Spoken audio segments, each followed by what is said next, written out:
welcome to the show. In this episode, we are going to do something more tailored to our lifestyle segment and look at something interesting about drinks in today's society. So let's dive right in. The history of sparkling water is way older than you'd think. Sparkling water, brands like Bubbly and Spindrift, might have debuted in the 21st century. But the concept of producing bubbly water dates back to before America gained its independence. I, for one, have always wondered, water is perfectly fine the way it is. Whose idea was it to make it bubbly? I digress.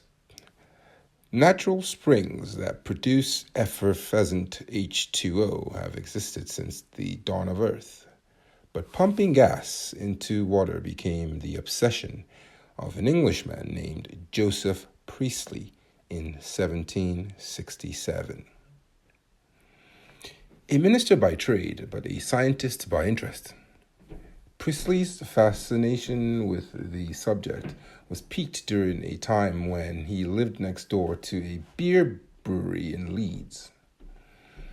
He knew the hoppy aroma emanating from the brewery came from gases, the very gases that produce the bubbles in the beer, a product that is now becoming an increasingly precious resource next door. So basically, he knew that those gases were coming from the bubbles from the beer next door.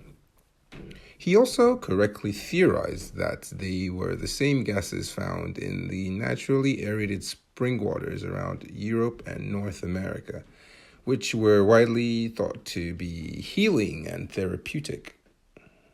Priestley wondered if the same kind of fizz could be added to still water.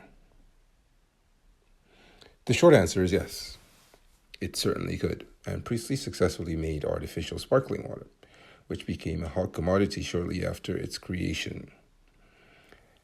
And bubbly water has certainly withstood the test of time, with more brands offering seltzers and such today than ever before.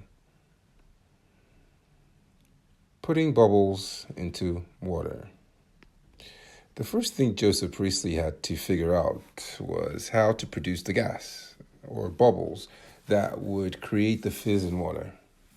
He found that combining sulfuric acid and chalk created carbon dioxide, a substance he placed in pigs' bladders and imparted into still water. Doesn't sound too appetizing.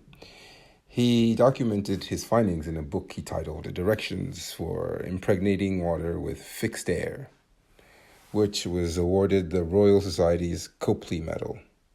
I think we could have come up with a better name ourselves.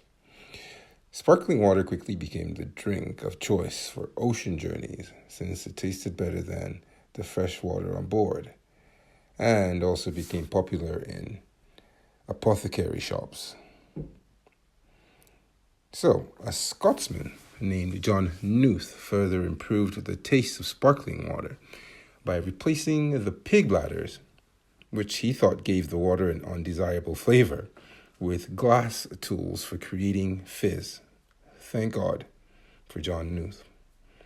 Priestley never developed his own brand of sparkling water or trademarked his findings.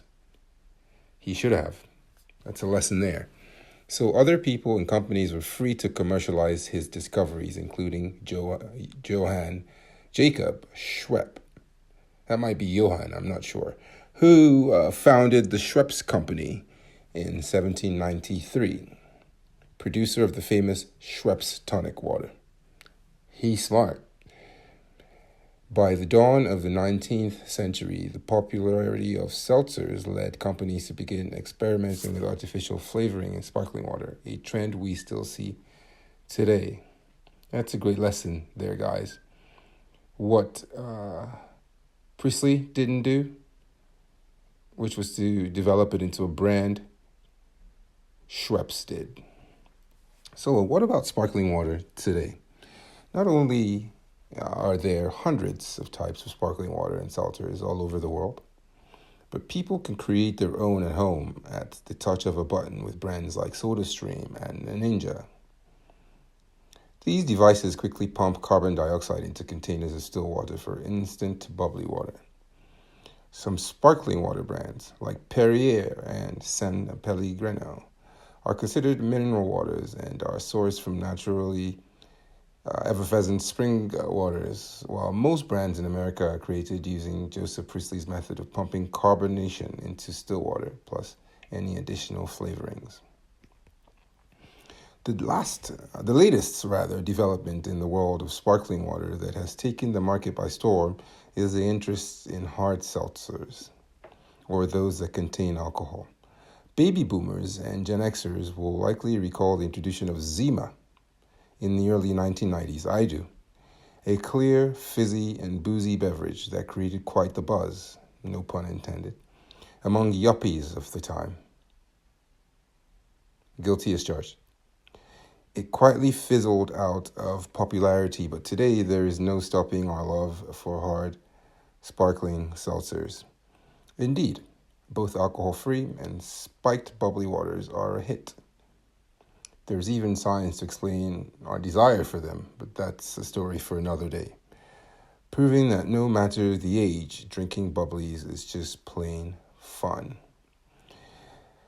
Now just imagine how rich or how much wealth the family of the founder would have been if only they had created a brand around it, since most brands in America are using Joseph Priestley's method of pumping carbonation into still water. What an invention. But alas, he never did. Well, that's our story for today. Thanks for stopping by. Please hop over to buymeacoffee.com/Samson King to make a small donation. It will really help the channel. We appreciate it. Don't forget to like. Helps us know what type of content you enjoy, and we can provide you more of that. Please subscribe to the channel. Again, thanks for stopping by, and we'll see you next time.